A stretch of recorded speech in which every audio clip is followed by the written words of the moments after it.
Meditations for Every Day in the Year by Bishop Richard Challoner. September 29th, on Michaelmas Day. Consider first that on this day the Church of God celebrates the festival of St. Michael and all the heavenly host of angels and archangels, cherubim and seraphim, and the rest of the orders of blessed spirits.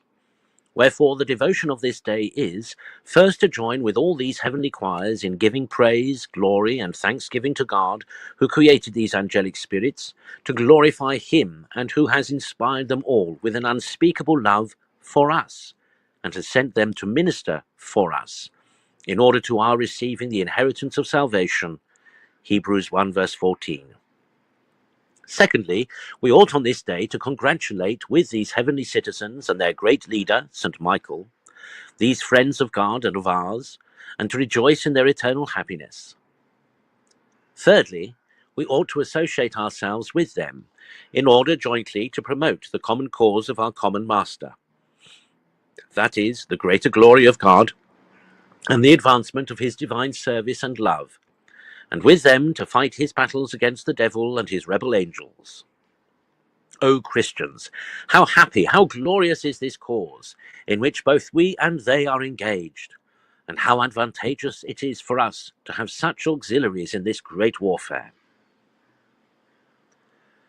Consider secondly, what lessons we have to learn from the behavior of these blessed spirits from the first moment of their creation, and what we are to imitate in them. They no sooner received their being, but they turned to their Creator by adoration and love, and dedicated themselves eternally to Him. We are made for the same end as they were, that is, to glorify God. And like them, we are strictly obliged to turn to our Creator as soon as we are capable of knowing Him, and to dedicate our whole being to His love and service. But have we done so? Have we not rather, like Lucifer and his associates, turned away from God at our first coming to the use of reason, and preferred every empty toy before Him? The good angels are perpetually attentive to God, wheresoever they are, or whatever they are about. Their eye and their heart is always upon Him. They are perpetually jealous of His honour, and ever labouring to procure, not their own glory, but the glory of their great King. Do we imitate them?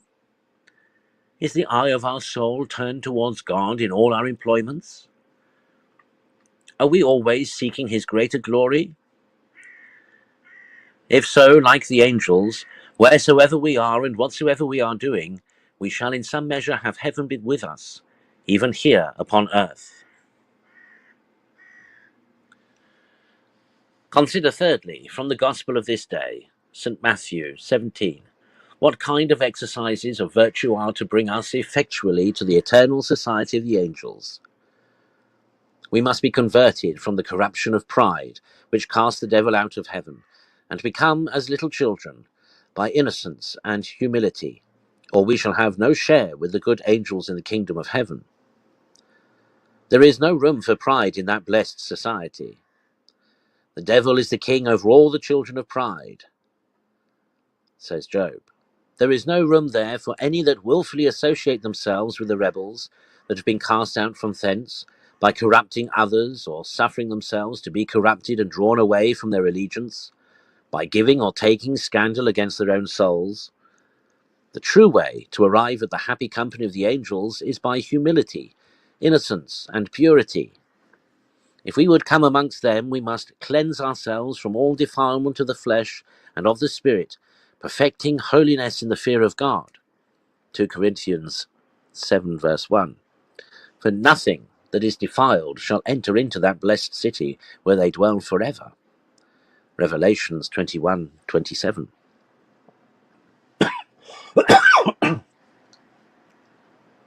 Conclude. So to honour St. Michael and all the good angels, as to imitate their fidelity to their God, their constant attention to promote His glory, and their constant opposition to all the enterprises of His enemy. The name of Michael signifies, who is like God? Let this be your motto in all your spiritual warfare.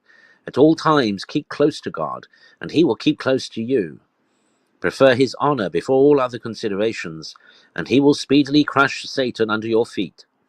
Yea, he will enable you to walk upon the asp and upon the basilisk, and to tread upon the lion and the dragon,